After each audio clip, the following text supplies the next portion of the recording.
근데 저희 아들이 또 이렇게 꽃을, 바구니를 막 들고 와가지고 마음이 막 이렇게 은혜가 되고 너무 감사하더라고요. 그랬더니 회사에서 줬다는구만. 어서 꽃이, 꽃다발이 좀 이제 이상한 거예요. 너무 이렇게 막 다듬어지지 않은 꽃을 너무 이쁘게 잘 폈는데 이것을 어디서 갖고 왔나 그랬더니 회사에서 주었는데 제대로 이제 보내주는데 자기가 이제 그런 담당을 하기 때문에 남은 거 또 가져왔다고. 근데 어쨌든 꽃을 보니까 아 정말 이제는 꽃을 선물을 줄 때, 애들을 해줄 때 어려움도 많고 실갱이도 많이 했고 막 그랬는데 이제는 아이들 장성하고 나니 이제 선물을 받는, 꽃을 받고 선물을 받는 그런 때가 왔구나 이러면서 하나님 앞에도 너무 감사했고, 우리가 다 가정마다 우여곡절이 많고 어려움이 많이 있잖아요. 근데 그 기간들을 이렇게 기도하며 또 참고 눈물 흘리며 잘 지나가고 있다는 것입니다. 아멘. 네, 그래서 그것이 너무 감사했어요. 이렇게 5월 달은 어떤 행사도 많고 그러지만 이렇게 또 잘 지나갈 줄로 믿습니다. 그리고 더 중요한 것은 뭐예요? 우리가 아까도 찬양하느라고 우리 믿음의 가정 찬양이 참 어려웠는데, 이 가정이 어떻게 세워져야 되는가? 세상에서 말하는 그런 가정도 있어요. 그렇죠? 어떻게 해야 된다. 세상 주관으로. 그러나 우리는 하나님의 백성입니다. 아멘. 하나님의 자녀입니다. 하나님의 자녀된 우리가 가정을 어떻게 세워 나가야 되는가? 아이들에게 가정을 어떻게 세워라 그러면 어렵겠죠. 아이들에게. 그러나 우리는 또 부모가 있습니다. 부모고 우리도 또 자녀입니다. 또한. 그렇죠? 근데 가정을 세우는데 어떻게 하라고 하나님이 가르쳐 주셨어요. 성경에는 모든 것을 가르쳐 주십니다. 자녀가 해야 될 일, 어떻게 살아야 될 것, 부모는 어떻게 해야 될 것, 또 선생님은 어떻게 해야 될 것 다 가르쳐 줬어요. 오늘도 이렇게 말씀하고 있어요. 하나님을 기쁘시게 하는, 우리가 어린이 주일, 어린이는 이제 아침에 예배 드리고 축복기도 해서 이렇게 과자 선물 보냈는데, 하나님이 기뻐하시는 가정은 어떠한 가정인가? 어떻게 세워나가야 되는가? 지금 현재도 많이 어려움과 문제와 또 괴로움을 가지고 있는 가정들이 많이 있지만, 오늘 또 우리는 아직도 안 늦었습니다. 아멘. 네, 우리 옆에 분 보고 인사하겠습니다. 아직도 안 늦었습니다. 아직도 안 늦었습니다. 무엇이 안 늦었을까요? 믿음의 가정으로 세워가는 것. 그것이 언제까지? 천국 갈 때까지. 우리가 천국 갈 때까지 믿음의 가정을 세우는 사명을 감당해야 됩니다. 아멘. 그래서 우리는 80, 90이 되었어도 안 늦었습니다. 하나님 안에서 세우고 가는 거예요. 그것이 어떻게 보면 1번, 우리의 사명이 1번이 아닌가 그런 생각이 들어요. 1번. 내가 예수를 믿었다면, 하나님의 자녀가 되었다면 하나님의 자녀로 살아가고, 그 다음에 우리의 가정을 하나님이 기뻐하는 가정으로 세우는 것. 그러면 이 모든 사회의 문제와 여러 가지 사건이 많이 일어나잖아요. 그런 사람들 다 한번 모아서 한번 연구, 또 알아본다면 어떤 말을 그들이 할까요? 저희는 믿음의 가정에서 정말 사랑받고 인정받고 존중받으며 인격적으로 잘 자라났습니다. 그런 사람이 있을까요? 하나도 없어요. 교도소에 가서 알아보고 물어보고, 사회에 문제가 많고 청소년 문제가 많고 또 정말 묻지마 살인도 많고 이상한 사람들이 많이 지금 점점 갈수록 늘어나겠죠. 그런 사람들 만나보면 당신은 어떻게, 왜 이런 일을 했습니까? 왜 이런 사람이 됐습니까? 어떻게 자라왔습니까? 당신의 부모는 어떤 사람입니까? 이렇게 물어본다면 그들이 뭐라고 대답을 할까요? 그것이 바로 열매인 것입니다. 드러나는 것이 바로 열매인 것입니다. 누구를, 물론 다 그런 것이 아니다. 그렇죠? 아무리 힘든 가정, 아무리 괴로운 가정, 아무리 굶은 가정, 그런 부모 밑에 살아왔어도 이를 악물고 정말 열심히 또 막 바르게 살려고 몸부림치는 사람들이 물론 또 있을 것입니다. 아주 작은 숫자들이 있겠죠. 그러나 대부분의 사람들은 자기도 모르는 사이에 그런 것을 다 담고 다 가지고 살아가다 보니까 그것이 나타나는 증거가 되는 것입니다. 그러나 우리는 아직도 안 늦었습니다. 우리는 오늘 말씀을 통하여 우리가 하나님 앞에 어떻게 살아가는 것인가, 그리고 자녀들을 어떻게 양육해 나가는 것인가, 그 자녀들은 누구인가, 이것을 말씀을 통해서 우리 같이 은혜를 나누겠습니다. 하나님이 오늘 말씀에 창세기 보니까 하나님이 자기 형상대로 하나님의 형상, 하나님은 육신이 아니기 때문에 얼굴이 어떻게 모양이 모르죠. 형상은 뭐예요? 하나님의 속성을 얘기하는 거예요. 하나님 속성, 하나님의 성품, 하나님의 마음, 하나님의 인격, 그것처럼 사람을 그렇게 만들으셨다. 우리 한 사람 한 사람을 하나님이 하나님의 인격체로 또 하나님의 성품으로 하나님의 마음을 갖도록 우리를 만드셨다. 그것이 원래 첫 사람인 것입니다. 그런데 어떻게 됐습니까? 살아오면서 많이 구겨지고 망가지고 어렵게 된 사람이 됐습니다. 그리고 만드셔서 남자와 여자를 창조하시고 지금은 이 성적인 것이 다 무너지려고 그러고 있죠. 하나님이 이렇게 만드셨는데 남자로 태어나면 남자인 것입니다. 그렇죠? 여자로 태어나면 여자인 것입니다. 네, 지금 미국에서는 이 법을 다시 만들고 있어요. 두 가지밖에 없다.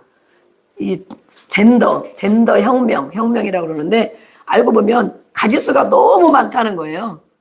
제3, 제4 가지수가 너무 많아요. 근데 그것을 인정할 수가 없다. 하나님이 이렇게 남자로 태어나면 남자인 것이고 여자로 태어나면 여자인 것이고 이 태학이나 자라나는 환경 속에서 남자지만 여성성이 조금 더 있는 사람들이 있어요. 여성이지만 남성성이 또 있는 사람들이 있어요. 여장부라고 그러잖아요. 여장부. 예. 그리고 또 남자지만 섬세하고 좀 여성스럽다. 네. 그런 것도 우리 치유 사역을 하면서 보면 이 부모의 성품을 물론 담고 또 이 만들어지는 환경 속에서 태아기에도 그런 것들이 많이 자리 잡고 있어요. 자라나면서도 많이 영향을 받고 있어요. 그래서 그런 것들을 이렇게 어느 정도 하나님 말씀 안에 이제 치유받고 해결받으면 남자는 정말 멋진 남성으로 살아가게 되고, 아멘. 여성은 정말 여성답게 살아가게 되고 이렇게 돼요. 근데 그것을 그대로 놔둬버리면 내가 남자인데 나는 아무래도 여성성이 많은 거 보니까 나는 잘못 태어났나 봐. 나는 그냥 여자 해야 되겠다. 수술해야 되겠다. 나는 남자인데 아무래도 여잔데 또 남성성이 많아. 나는 원래가 남자인 게 맞았나 보다. 막 바꿔버려. 수술을 하기도 하고 안 하기도 하고 막 바꿔버려. 그래서 정말 이렇게 성존재성 요즘에는 혼란한 가운데 있어요. 하나님 성경이 말씀하죠. 남자와 여자를 만드셨다. 만드신 다음에 그들에게 복을 주셨어요. 복. 행복하라고. 행복하게 살 수 있도록 복을 주셨어요. 그래서 오늘 우리의 자녀는 누구인가? 그런데 이 제일 첫 가정이 누구입니까? 아담과 하와의 가정이죠. 한 사람 혼자는 가정이라고 하기 어렵죠. 요즘에는 1인 가구, 혼자 사는 사람 1인 가구라고 하지만 가정이다 안 하잖아요. 가정은 부부로부터 가정이 출발하는 거죠. 가정. 그런데 아담과 하와를 하나님이 만드셨고 가정을 주셨습니다. 완벽한 가정으로, 행복한 가정으로, 복을 받은 가정으로 만드셨어요. 그런데 그 가정이 잘 살아나지 못하고 사단이 역사하여서 꾀임에 빠져서 죄를 짓고 말았어요. 하나님이 주신 것을 무시하고 말씀을 무시하고 세상에 귀를 기울이고 사람에게 귀를 기울이고 사단에게 귀를 기울여서 하나님과 관계가 끊어지게 됐습니다. 그걸 죄라고 그래요. 죄. 하나님과 멀어진 것, 하나님과 관계 끊어진 것, 하나님 말씀대로 살지 않고 무시하는 이걸 죄라고 그래요. 그래서 아담과 하와의 가정이 완벽한 가정으로 세워졌지만 관계가 끊어졌어요. 누구로부터? 하나님과의 관계가 먼저 끊어졌어요. 우리의 모든 가정을 한번 살펴보기 바랍니다. 하나님과의 관계가 끊어진 가정. 교회를 다니는데도 우리가 하나님이 아버지 그러는데 하나님과의 관계가 얼마나 친한가, 어려운가, 멀은가. 그럼 그 다음에 뭐예요? 하나님과의 관계가 끊어지니까 부부간의 관계가 끊어졌어요. 사람과의 관계가 끊어졌어요. 서로 원망하고 서로 탓하는, 미워하는 그런 가정이 돼버렸어요. 하나님과의 관계가 끊어지고 사람과의 관계가 끊어졌고, 그래서 그 가정이 어떻게 됐어요? 그 다음에 자식들이 태어났겠죠? 아담과 하와의 가정을 통하여.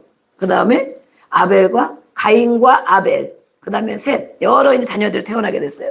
그 자녀들이 이 부모가 하나님 앞에 죄를 짓고 관계가 끊어져서 지난주에 얘기했죠. 얼마나 힘들고 어렵고 모든 것에 부족함이 없는 에덴 동산의 삶을 살다가 쫓겨나서 죄를 짓고 쫓겨나서 이 땅에 살아가는데 수고해야 되고 고생해야 되고 땀을 흘려야 되고 아파야 되고 힘들어야 되고 이런 과정을 살면서 자녀들을 양육하기 시작했습니다. 지금도 마찬가지입니다. 지금도. 그래서 이렇게 하나님이 세우신 가정은 완벽했지만 죄로 인하여 하나님과의 관계가 끊어지고 사람과의 관계가 끊어지면 어떤 가정이 되는가. 우리의 가정들을 또 살펴보기를 원합니다. 우리의 가정은 어떤 가정인가. 서로 원망과 미움과 시기와 미움은 또 살인을 낳습니다. 그래서 우리는 많은 사람들이 가정에 대한 책을 쓰고 가정 사역자들이 정말 많이 있죠. 가정이 회복되어야 된다. 아멘. 가정이 살아나야 된다. 이렇게 말합니다. 왜 그럴까요? 깨어졌기 때문에 회복해야 된다. 죽어졌기 때문에 살아나야 된다. 많은 책들을 써내고 있습니다. 많은 또 상담사들이 있습니다. 왜 그러냐? 가족은 관계가 다르다는 거예요. 사회의 관계가. 제가 이렇게 책을 보고 또 강의도 들어보고 그러니까 가족은 감정적인 관계다 그랬어요. 어떤 관계라고요? 가정이라는 사람들, 가정의 안에 사는 사람들은 감정적인 관계다. 그러면 사회 우리가 이제 내일 되면 또 사회 다 나가죠? 네. 사회는 논리적인 관계다. 그러거든요. 논리적인 관계. 설득의 관계다. 사회는 논리와 설득으로 살아가고 그것이 통하는 관계. 근데 가정은 감정적인 관계래요. 감정이 뭐예요? 마음. 그래서 감정에 대한 자극을 받으면 어떤 반응이 일어나는가. 마음에 어떤 걸 경험하면 어떤 반응이 일어나는가. 그것을 통하여 자기의 건강함을 발견할 수가 있고 가족들에 대한 것을 알아차릴 수가 있습니다. 왜냐하면 가정은 감정의 관계라고 했기 때문에. 마음. 다른 밖에 나가면 아무리 집에서 싸우고 힘들고 괴로워도 밖에 나가면 얼마든지 안 그런 척하고 일을 잘하고 할 수 있잖아요. 그렇죠? 네. 안 그런 사람들은 밖에 나가서도 물론 그것이 영향을 많이 주지만 대부분은 정말 이렇게 밖에 나가면 그렇게 하면 안 되는 건 줄 알아. 그렇죠? 네. 아무에게나 욕하면 안 되는 건 줄 알고 내가 해야 될 일을 해야 되는 줄 알고 또 다른 사람이 뭐라 해도 아유 저 사람 저럴 수도 있어 이렇게 생각하고 또 안 되면 이제 어떤 지식적인 논리를 가지고 설득하고 그것이 우리가 사회에 살아가는 것입니다. 그러나 가정은 감정적인 관계다. 우리가 이것을 한 가지만 마음에 담아두어도 가족들을 어떻게 대해야 되는지 알 수가 있을 거예요. 오늘은 어린이 주일 자녀들을 우리가 보고 있는데 오늘 말씀처럼 하나님이 우리를 만드신 것처럼 우리의 자녀를 만드셨습니다. 우리의 자녀를 우리가 만든 것이 아니고 우리를 통하여 하나님이 만드셨어요. 그래서 이 자녀들을 바라보면 어떻습니까? 감사한 면도 많이 있지만 저렇게 자라준 것만 해도 감사하다. 네, 그래도 저만치 잘한 것만 해도 감사하다. 이렇게 감사한 것도 많이 있지만 또 바라보면 안타까운 것들이 많이 있습니다. 그때 좀 더 어렸을 때 좀 이렇게 해줄 걸. 그때 좀 어떻게 해줄 걸. 이렇게 안타까운 마음이 많이 있고 또 때로는 하나님 말씀을 배우다 보면 회개해야 될 것들도 많이 있습니다. 우리 자녀들 보면 깊이 생각하는 이 한 달, 가정의 달, 한 달 기간 동안에 내 자녀들을 생각하며 우리는 또 우리가 또 자녀죠. 생각하는 그 시간들이 했으면 좋겠습니다. 육신의 부모는 또 자녀를 양육할 의무가 있죠. 잘 양육해야 되는 것. 왜냐하면 하나님께서 우리에게 자녀를 맡기셨다 그랬어요. 위탁했다. 하나님 오늘 산세기 말한 것처럼 하나님이 우리를 만드시고 우리의 자녀를 만드셨는데 그걸 인정해야 돼요. 인정하지 않으면 내 것으로 삼아 내 맘대로 내 계획대로 아이들을 양육해. 근데 하나님이 우리를 통하여 자녀들을 이 땅에 보내셨구나. 보내셨고 우리에게 맡기셨구나. 자녀들 1명, 2명, 3명, 5명 우리에게 맡기셨구나. 하나님이 만드시고 하나님 우리에게 맡겨주셨는데 그럼 우리는 하나님의 자녀를 어떻게 양육해야 되나. 근데 이것을 생각하지 않으면 하나님이 없이 내가 생각하고 살아간다면 세상 사람과 다를 바가 없죠. 세상 사람이 다 자식 때문에 정말 괴로움을 겪기도 하고 고생을 하기도 하고 자식을 자기 소유로 이것도 해보고 저것도 하게 하고 이것도 시키고 저것도 시켜보고 또 이렇게 혼내보고 저렇게 혼내보고 많이 그러잖아요. 사랑을 주는 것도 자기 방식으로 사랑을 주죠. 자기 방식으로. 그런데 우리는 먼저 인정해야 될 것이 무엇이에요?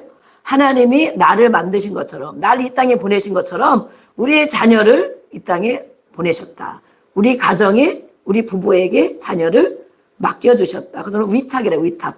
예. 우리가 보면 요즘에 애기들 막 이렇게 베이비 박스도 있고 그러잖아요. 또 임시 위탁하는 위탁 부모가 있어요. 그렇죠? 그걸 생각하면 쉬울 거예요. 아기들을 입양되기 전에 아니면 부모가 어떤 정말 피치 못할 사정이 생겨서 한 달만 아니면 6개월만 맡겨요. 어느 가정에. 그럼 맡기면 자기 자식이 아니잖아요. 갓난애기일 수도 있고, 그죠? 맡겨. 그럼 자기 자식이 아닌데 맡겨줬기 때문에 그 아이를 아무한테나 안 맡기겠죠. 막 술 먹고 행패 부리고 폭력 이런 가정에는 안 맡기겠죠. 잘 기관에서 잘 심사해가지고 저 가정에는 이 갓난애기를 한 6개월 맡겨도 괜찮겠구나. 아니면 부모가 올 때까지 맡겨요. 그런 일들이 많이 있더라고요. 그럼 맡기면 내 자녀가 아닌데 맡겨준 거 있고 언젠가는 데려갈 것이지. 그죠? 언젠가는 데려갈 거야. 그렇기 때문에 내 자녀는 아니지만 내 자녀처럼 양육을 하죠. 뭐 아기를 씻기고 또 먹이고 또 잘 관리해주고. 그래서 근데 막 엄마들 나중에 보면 가족들이 너무 정이 많이 든다고 그래요.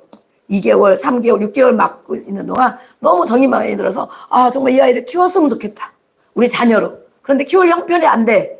여건이 안 돼. 그런데 너무 정이 들어서 나중에는 이제 그 아이들을 이제 부모가 찾아가기도 하고 진짜 부모가 찾아가기도 하고 아니면 어느 기관에 입양을 가기도. 그러면 정말 너무 떨어지기 힘들어서 눈물을 흘리고 이런 걸 저도 방송에 본 적이 있거든요. 아니면 하나님이 우리에게 자녀를 맡겨주셨다. 몇십 년이 될지 모르지만 맡겨주신 거예요. 그래서 우리는 하나님이 맡겨준 것을 생각해야 됩니다. 위탁받은 것. 그 위탁받았는데 어떻게 우리는 양육해야 되나. 우리 시편 127편 3절을 여기 띄워준 말씀 한번 읽어보겠습니다. 읽어보겠습니다. 시작.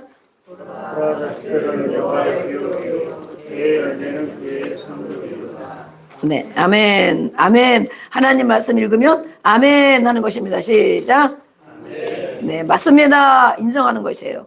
그런 말씀이 있나? 속으로 하지 마. 입으로 시인, 아멘 하고 인정하는 거예요. 하나님의 선물이다. 하나님의 선물을 우리 부부에게, 우리 가정에 주셨다. 선물을 주셨어요.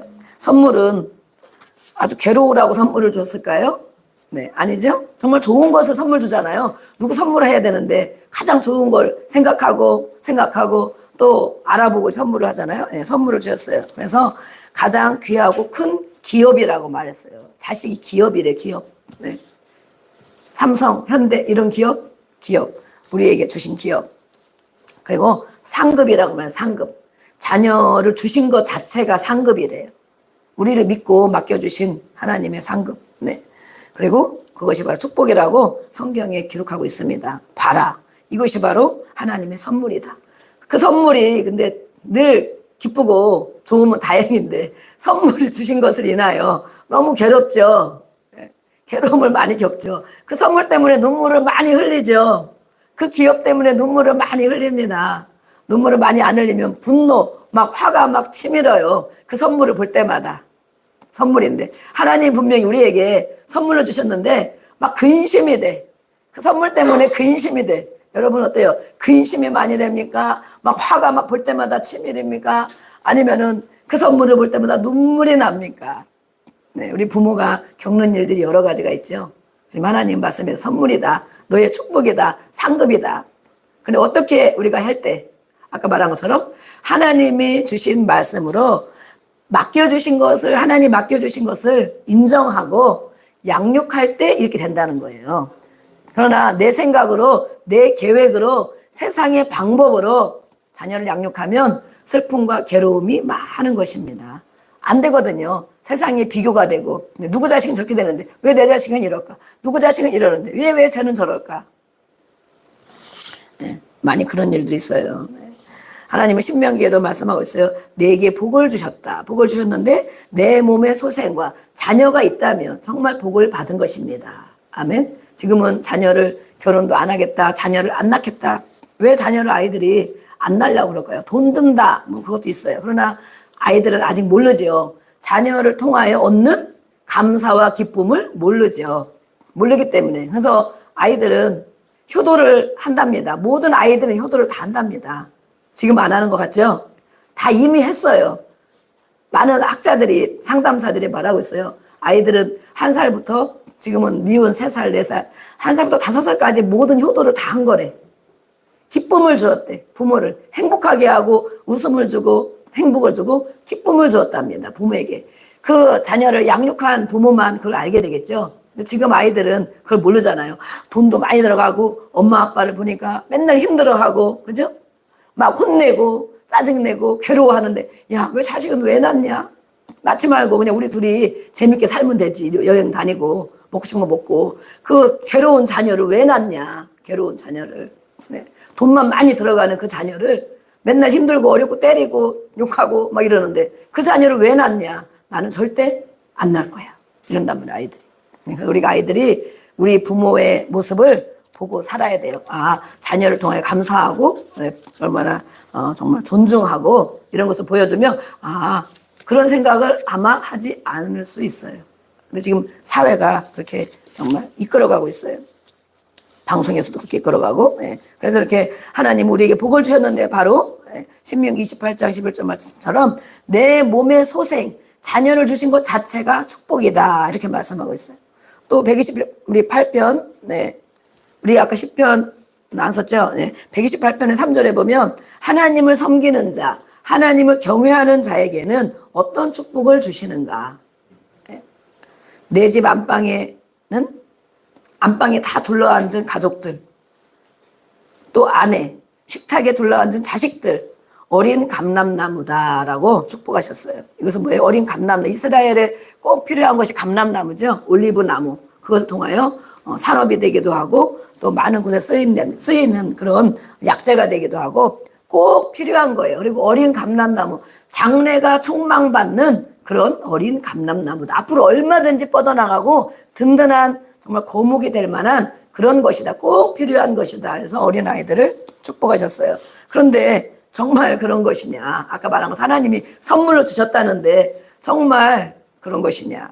너무 힘들다는 거예요. 하나님은 자녀를 축복으로 주셨는데 우리는 가정에서 자녀들 어떻게 양육하고 있는지를 정말 돌아봐야 됩니다. 지금 현재는 그렇지 않더라도 어떻게 했는지 성령님께서 가르쳐 주시고 아멘 깨닫게 해 주십니다. 어느 날 나는 안 그랬는데 그런데 어느 날 가르쳐 주시고 깨닫게 해 주시고 다른 자녀를 보면서 생각나게 해 주시고 그러면 그때 회개하는 거예요. 아, 저도 그런 적이 있습니다. 하나님 잘못했습니다. 하나님이 맡겨주신 자녀를 내가 내 마음대로 내 감정대로 내 기분대로 하나님 맡겨주셨는데 언니가 데려갈 건데 위탁 받은 것처럼 몇십 년 맡겨주실지 모르잖아요. 20년 40년 50년 우리가 또 먼저 갈 수도 있죠. 하나님 나라에 먼저 가게 대부분 부모가 먼저 가죠. 맡겨주셨는데 어떻게 양육하라고 맡겨주셨는가. 그런데 이렇게 정말 가정에서 힘든 일들을 많이 겪고 있어요. 자녀들을 보면 가정에서 우리가 어떤 대화를 하고 있는가 살펴보라고 말해요. 대화. 아까 감정이라고 그랬죠. 자녀들은 가정은 감정의 관계다. 어떤 대화를 하고 있는가. 그래서 이렇게 상처를 주는 부모의 행동으로 인하여 부당한 체벌, 물론 때리고 책망하고 회초리를 때려라 성경이 말했어요. 그러나 감정이 개입하지 않은 기도하고 잘못을 가르쳐주고 이성적 너가 이렇게 잘못했지 한 번 얘기했지 경고했는데 안 됐지 2번 또 했지 3번 또 했지 아 이거 정말 혼나야 되겠구나 종아리 회초리로 딱딱 몇 대 때려야 되고 50대 때리면 될까요? 100대 정도 때리면 될까요? 죽으라고 그러는 거죠. 죽으라고 때리지 말아라 그랬죠. 근데 감정이 폭발하면 죽이려고 때리는 것처럼 느껴져요. 아이들이 보기에는 아 아빠가 나를 죽이려고 하는구나. 엄마가 나를 죽이려고 하는구나. 감정이 폭발하면 그래서 하나님은 말씀과 훈계로 양육해라. 혼내기 전에 먼저 기도하고 잘못을 아이가 아이 편에 아이가 내가 정말 이거 진짜 잘못한 거구나. 이건 정말 혼나야 될 일이구나. 이거는 정말 몇 번 했는데도 안 됐기 때문에 이거는 매를 맞아야 될 일이구나. 인정할 수 있게끔 체벌을 해야 된다. 체벌. 성경에 때려라. 그러면 무조건 100대, 50대 막 감정적으로 아무데나 막 손으로 그럴 때 아이들은 어떤 마음이 들까? 우리도 많이 맞아본 경험이 있으시죠? 많이 맞아본 경험. 저는 부모님한테 맞은 경험은 한 번도 없는데 하여튼 많이 맞아본 경험. 그 아이 편에서 어떤 마음이 들까? 네. 막 군대 가도 맞고 막 이러잖아요. 어떤 마음이 들까? 그래서 그때부터는 마음이 멀어지기 시작해요. 담이 쌓아지기 시작해요. 우리 엄마는 이런 사람이구나. 절대 그렇게 하지 마. 나는 내 수준만큼만 방어벽을 치고 있어. 방어벽. 우리 아빠는 이런 사람이구나. 어렸을 때 특별히 그것은 절대 해결되지 않으면 남아있어요. 계속 그것이 남아있어서 인생을 이끌어가요. 그래서 우리는 그것을 처리해줘야 돼. 끄집어내서 쓰레기를 담아두면 골마 터지잖아요. 쓰레기를 꺼집어내서 버려줘야 돼. 본인이 혼자 하기 어려우면 이렇게 사역자를 붙여서 그 쓰레기를 버리도록 인도해 줍니다. 버리고 하나님의 좋은 것으로 채워지고 용서하고 축복으로 채워지는 그런 사역을 하고 있습니다.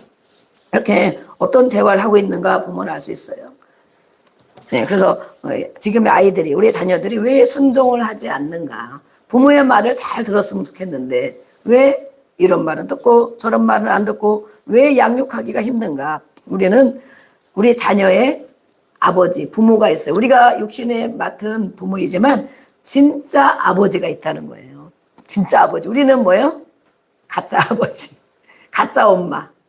진짜가 있다는 거예요. 진짜. 그럼 너무 속상하죠. 이렇게 나와가지고 고생해서 먹을 거 안 먹고 다 키우는데 내가 가짜 부모야? 말이 안 되죠. 네, 성경의 한번 우리 보겠습니다. 우리 마태복음 23장 9절 말씀을 보겠습니다. 여기 띄워준 말씀 있죠? 네, 있죠? 네, 읽어보겠습니다. 시작.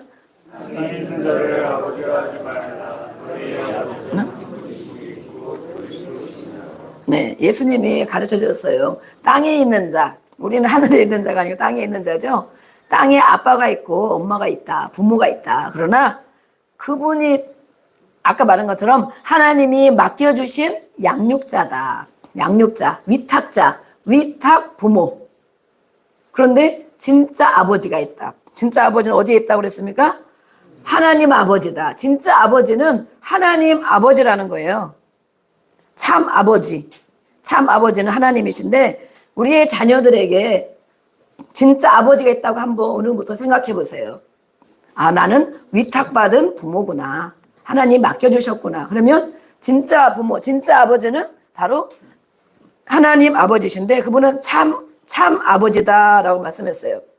그럼 우리 아이들이 어떻게 양육해야 되나? 그 참 아버지를, 진짜 아버지를 만날 수 있도록 양육하라라고 말씀하고 있습니다. 아멘? 우리는 위탁받은 아버지인데 평생 모든 걸 해결해 줄 수 없어, 우리가. 그죠? 네, 모든 걸 해결해 줄 수 없고 그 아이들이 100세까지 살 동안 우리가 다 해줄 수도 없어. 먼저 가야 돼. 그러면 이 아이들에게 진짜 아버지, 성경에 말하고 있잖아요. 땅에 있는 아버지를, 그렇다 오늘부터 우리 아이들이 우리 아빠는 가짜 아빠야. 그러면 안 되겠죠? 네. 우리 엄마는 가짜 엄마야. 이러면 안 되겠죠? 이 땅에 있는 동안 맡겨주셨어. 섬겨야지. 자녀를 양육하고 키우고 사랑하고 기도해주고 잘 섬겨야지. 공경해야지. 부모를 공경하라고 그랬잖아요. 그러나 진짜 아버지는 영의 아버지를 말해요. 영의 아버지는 하나님 아버지인데 우리 자녀들이 하나님 아버지를 만날 수 있도록, 그분에게 공급받을 수 있도록, 그분에게 기도할 수 있도록, 그분으로 인하여 기쁨과 감사를, 은혜를 받을 수 있도록 양육하는 것이 우리가 맡은 사명이다라는 것입니다. 아멘? 네, 이해가 가시죠? 그 아이들, 우리 아이들이 하나님 진짜 아버지를 만날 수 있도록 안내해 주는 것, 가르쳐 주는 것, 그것이 바로 이 땅에 우리에게 맡겨준 일이라는 거예요. 우리 에베소서 1장 여기 말씀 보겠습니다. 에베소서 1장 4절 5절 읽어보겠습니다. 시작.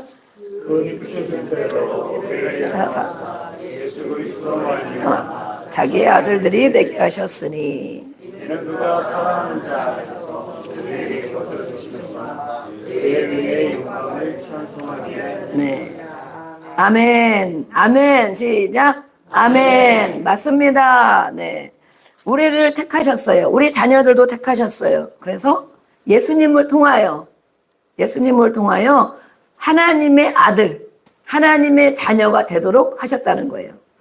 우리를 택하셔서. 우리도 하나님의 자녀입니다. 아멘. 우리의 자녀들도 하나님의 자녀입니다. 그것을 말씀하고 있는 거예요.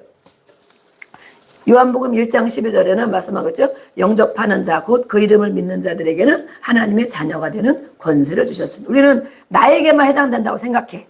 그냥 내가 예수님 영접했으니까 내가 하나님의 자녀가 맞지. 아버지 도와주세요. 아버지 어떻게 할까? 우리가 하나님 앞에 기도해. 근데 우리의 자녀들도 예수님을 영접했겠죠?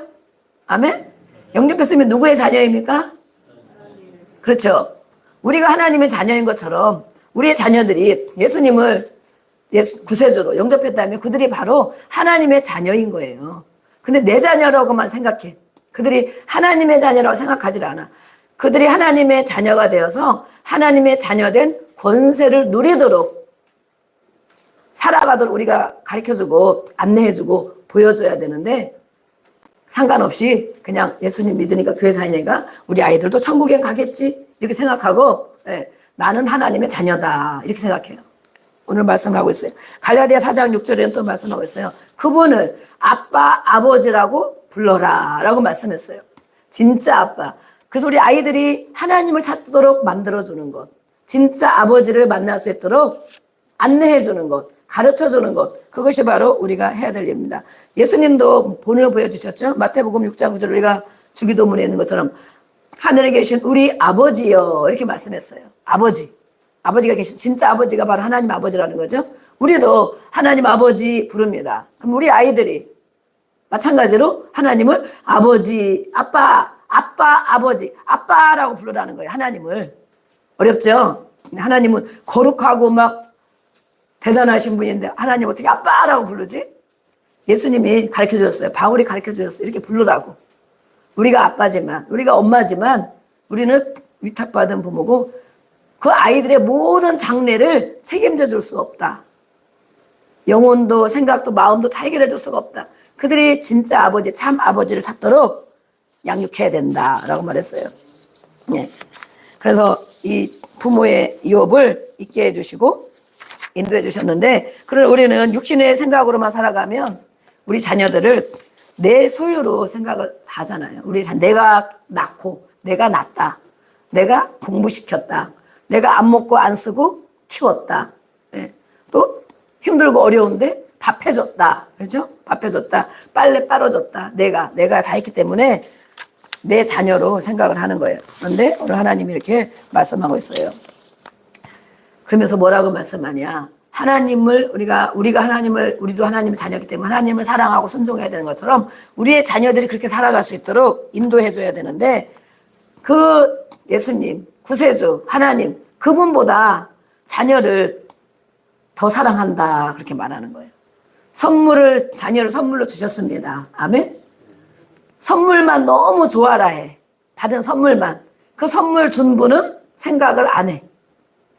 선물을 누가 주었는지 생각을 안 해. 받은 선물만 너무 귀하고 너무 좋고 너무 사랑스럽고, 그것이 우리가 하고 있는 일이에요. 하고 있는 일. 네. 그래서 우리의 자녀를 하나님을 사랑하고, 항상 그랬죠. 하나님이 1번, 하나님을 사랑하고 그 다음에 이웃 사랑이다 그랬죠. 이웃은 가장 가까운 이웃은 우리 가정이에요. 가족들이 이웃이에요. 그 다음에 교회 또 가족, 사회 나가면 또 이웃, 이렇게 확장되는 것입니다. 그런데 하나님을 사랑하고 자녀를 두 번째 사랑해야 되는데, 우리는 하나님은 하나님이고 안 보이니까 그 다음에 자녀를 1번으로 사랑한다. 내 자녀를. 그래서 하나님과 상관없이 자녀를 양육하기도 하고, 어떤 일이 있으면 하나님의 말씀이나 하나님이 원하시는 삶보다도 자녀를 먼저 앞세우는 경우가 많이 있어요. 자녀를 당연히 귀하게 여기는 건 마땅한 것이죠. 그러나 하나님을 더 사랑해야 된다 말씀하고 있어요. 우리 마태복음 10장 37절 읽어보겠습니다. 네, 시작.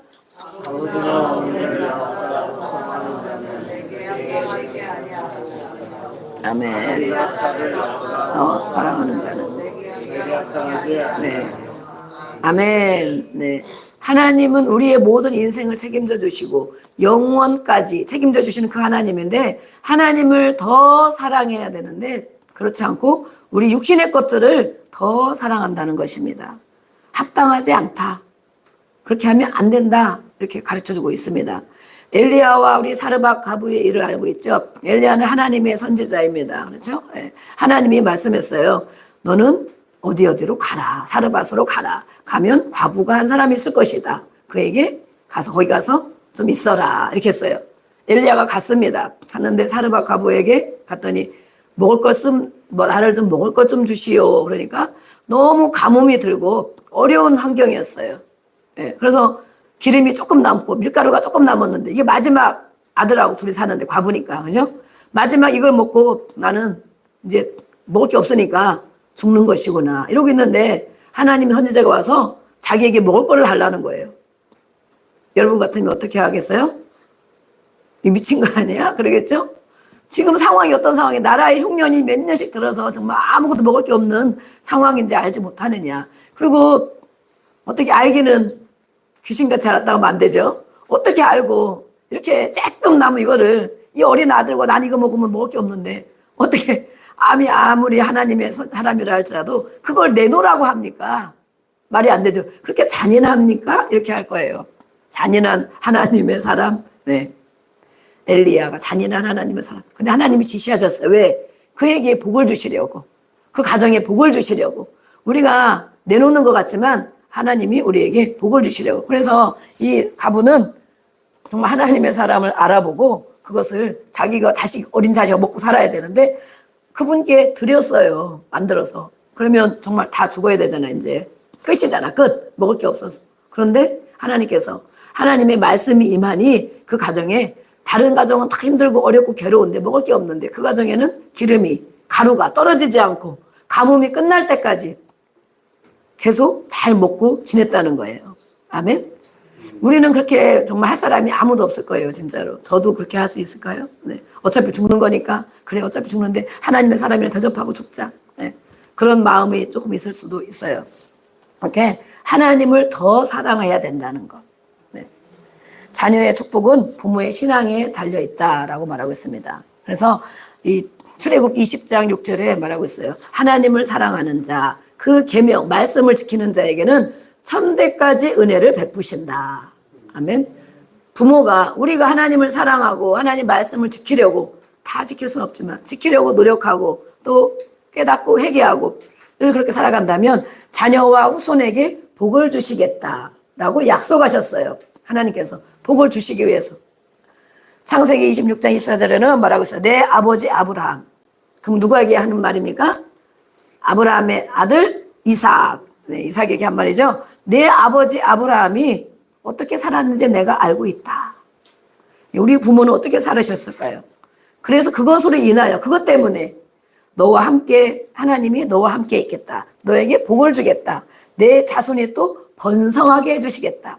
아브라함에게 약속하신 그 축복이 자녀 대대로 후손으로 내려가고 있습니다. 그래서 우리는 부모의 삶이 이렇게 중요한 거예요. 가계의 나쁜 영향력, 부모의 어려움 이런 것들 우리가 갖고 있는데 그것을 그대로 가지고 답습하고 따라 살아가는 것이 아니고 하나님 아버지 이런 일들을 회개합니다. 용서해 주세요. 예수님 보혈로 끊어주심을 믿습니다. 그러나 그 이후로 나는 이렇게 하나님을 섬기고 하나님을 사랑하며 순종하겠습니다. 그러면 그 이후에 우리의 자녀들에게는 어떻게 해요?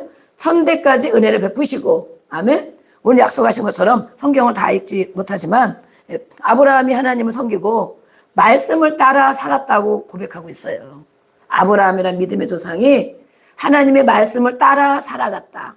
앞길이 깜깜한데도 어디로 가야 할지 모르는데 하나님의 말씀을 듣고 기도하며 하나님의 말씀을 받고 하나님의 성령의 감동을 따라 살아갔다. 그랬더니 하나님께서 그것을 아시고 기억하시고 그 자녀에게 너도 그렇게 해주겠다. 너도 이 아브라함에게 복을 준 것처럼 너도 그렇게 해주겠다라고 막 약속하셨어요. 또 열왕기상에는 솔로몬에게 말하고 있어요. 솔로몬은 나중에 막 악을 행했죠. 하나님의 진노가 임했죠. 2번씩이나 경고했다고 그랬어요. 다윗으로 인하여 솔로몬에게 복을 주려고 천대까지 복을 주려고 왕이 떠나지 않도록 해주려고 그랬는데 솔로몬이 말년에 여인들을 이방 나라들과 화친하고 정력 결혼하고 그래서 많은 여인을 두고 그들이 우상을 섬기는 걸 다 가지고 와서 흐려지게 만들었어. 왕의 마음을 흐려지게 만들고 우상을 따라 섬기게 만들고 이렇게 했어요. 그래서 하나님이 솔로몬에게 경고했어요. 야, 너 아버지가 이렇게 살았는데 너 그렇게 살면 되겠느냐. 하나님께 돌아와라. 경고를 2번이나 했는데 듣지를 못했어요. 너무 이제 영적으로 흐려졌어. 흐려지면 하나님 말씀이 들리지 않는 것입니다. 아멘? 네, 오늘 하나님 말씀이 들리십니까? 한 절이라도 내 마음에 들려지십니까? 영이 깨끗해. 마음이 청결한 자, 영이 깨끗한 자. 이렇게 솔로몬에게 하나님이 경고했는데 듣질 않았어요. 그래서 하나님 뭐라고 했어요? 내 나라를 빼앗겠다라고 말씀합니다. 그러나 내 아버지 다윗 때문에 완전히 뺏지는 않고 완전히 망하지는 않고 내 아버지가 한 행실 그것으로 인하여 네 세대에게는 뺏지 않고 내 아들의 손에서 나라를 뺏겠다. 하나님은 이런 분이더라고요. 그래서 우리가 얼마나 정말 하나님 앞에 잘 살아야 되는지를 말씀해주고 있어요. 그러면 우리는 자녀들이 우리가 하나님의 자녀로 하나님을 그렇게 섬기고 또 그렇게 부모에게 하고 살아야 되는 것처럼 우리의 자녀들도 아까 상세기에 말씀한 것처럼 우리 자녀도 우리가 이렇게 하나님의 자녀로 양육해야 됩니다. 아멘. 그러나 우리 자녀들이 또 우리가 그럼 어떻게 살아야 될까? 에베소 6장 우리 한번 말씀 띄워줘 보기 바랍니다. 네. 같이 읽어보겠습니다. 시작. 자녀들아 주 안에서 너희 부모에게 순종하라. 이것이 옳으니라. 내 아버지와 어머니를 경외하라. 이것은 약속 있는 첫째이니 이로써 내가 잘되고 땅에서 장수하시리라. 아멘. 네, 자녀들아. 네, 우리의 자녀들에게만 그렇게 하면 요구하면 됩니까? 우리가 또 자녀입니다. 하나님의 자녀입니다. 자녀들아, 하나님의 자녀들아 말하는 거죠. 또 우리 육신의 부모에게도 순종하고 또 공경하고 기도해주고 맘대로 안 되는 가정들도 많이 있어요. 그러나 기도하고 또 예수의 이름으로 용서하고 공경하라 그렇게 말씀했어요. 그리고 그렇게 하면 하나님께서 복을 주시겠다. 이 땅에서도 잘 되게 하는 복을 주시겠다라고 말씀했어요. 이 땅에 사는 동안 또 장수한다는 것은 또 육신의 생명만을 말하는 게 아니에요. 영원한 생명까지 말하고 있어요. 이 땅에서도 잘 살게 해주고 영원한 생명까지 잘 되도록 천국에 가도록 인도해 주겠다라고 말씀한 그것이 뭐예요? 부모를 공경하고 순종해야 된다. 주 안에서 순종하도록. 그래서 우리가 하나님 앞에도 하나님 아버지 하나님께도 순종하고 경외하는 삶을 배우고 또 우리 부모에게도 그렇게 하는 것입니다. 그래서 하나님께서 이렇게 하나님의 명령에는 반드시 축복이 따라와요. 이렇게 하면 너희가 이렇게 해주겠다라는 약속이 있어요. 그런데 우리 부모가 너무 힘들게 하고 괴로워서 나는 못하겠어요. 절대 못하겠어. 힘들어요. 막 이렇게 하는 자녀들이 많이 있잖아요. 우리 세대도 마찬가지고. 그런데도 불구하고 하나님이 약속을 주신 것은 우리를 이 땅에 잘 되게 해주시려고. 아멘? 그러면 우리가 부모와 상관없이 자녀된 신분으로 하나님을 경외하고 말씀에 순종하는 것입니다. 부모와 상관없이 부모가 날 이렇게 했을지라도 하나님 나는 이 땅에서 잘 되고 하나님이 주시는 복을 받겠습니다. 받기 원합니다. 그러면 이렇게 정말 금방 한 번에 다 되지는 않겠죠. 조금씩 기도하면서 또 섬기고 또 기도하면서 섬기고 기도하면서 또 축복하고 이렇게 하는 것입니다. 그러면 하나님이 우리를 너무 잘 알고 계셔요. 어떻게 살아왔는지를 잘 알고 계시고 또 어떻게 행하는지를 알고 계셔요. 그렇기 때문에 우리의 기준으로 하는 것이 아니고 하나님은 하는 신용만 해도 아멘? 하는 신용만 해도 우리를 축복하십니다. 그런 것 많이 겪지 않겠어요? 우리 자녀들에게 그러잖아요. 야, 너무 지저분하네. 그럼 아이들이 뭐 청소하면 얼마나 깨끗하게 했어요. 잘 못하잖아. 그런데도 막 치우고 막 하면 그것만 해도 기특하잖아요. 그죠? 네. 하는 신용만 해도 기특하다고.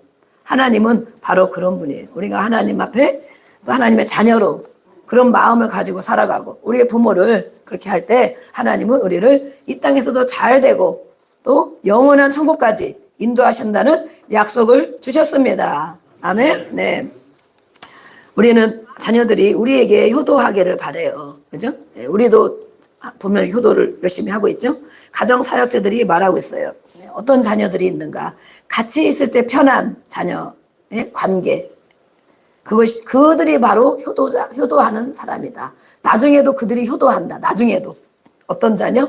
같이 있을 때 편하게 대화할 수 있는 자녀. 관계가 많이 회복된 걸 말하고 있겠죠? 우리의 자녀들이 같이 있을 때 엄청 부모님을 편하게 여깁니까?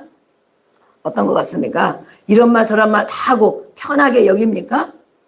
그들은 효도하는 자녀이고 나중에도 효도한다 그랬어요.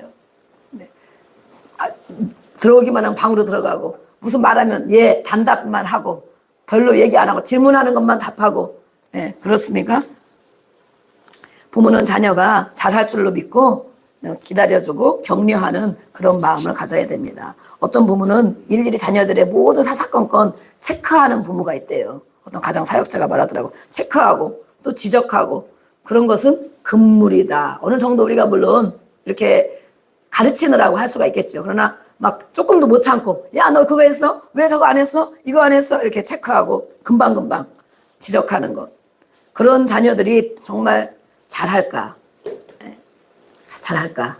어떤 자녀들이 잘하겠어요?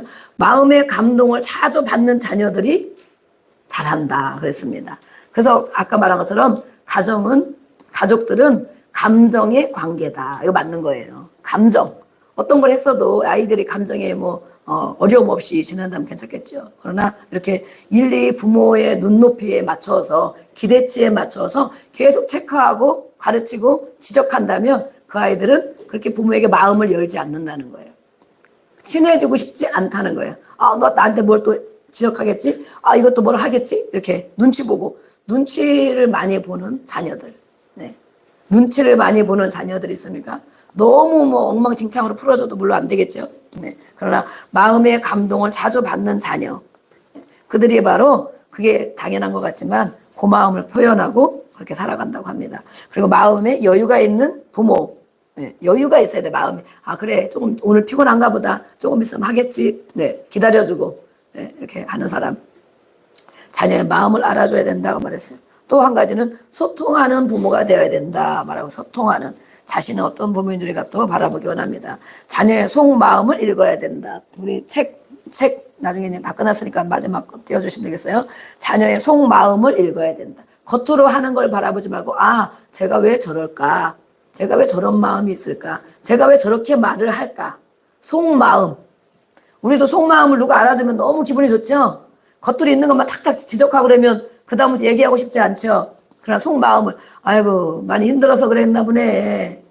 아이고 많이 어려웠겠네. 속마음을 알아주면 그게 마음이 열리잖아요. 그리고 정말 존중하는 마음이 생기죠. 그래서 우리는 대화를 소중히 여겨야 된다. 들어주는 걸 잘 해야 된다. 진지하게 들어줘야 된다. 자녀들 말 무시하고 그런 게 있어 이렇게 하지 말고